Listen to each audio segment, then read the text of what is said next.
Търся някакъв имот за инвестиция. Нещо ефтинко, че бюджета ми е ограничен.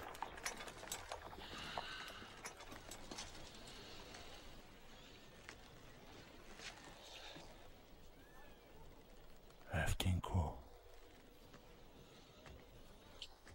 Имаме всичко. Ново строителство, сгради на зелено, мезонети, но най-ефтиното започва от 3000 евро на квадрат, без ДДС. А панелката от Люлин да му предложим? Вече е капарирана.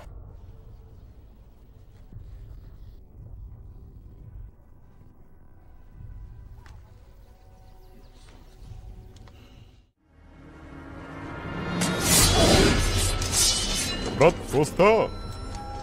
Ефтинко, само комисионната ми е 3% без ДДС. Чакай! И от двете страни в сделката ли взимаш комисионна? Искаш ефтин джаз, ама забравяш, че от тук нататък цената само ще се вдига нагоре. До година ще можеш да го продадеш дори за двойна цена.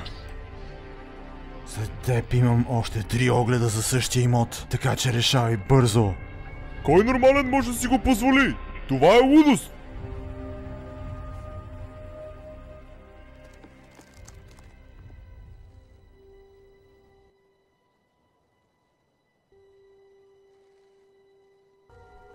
Лудост.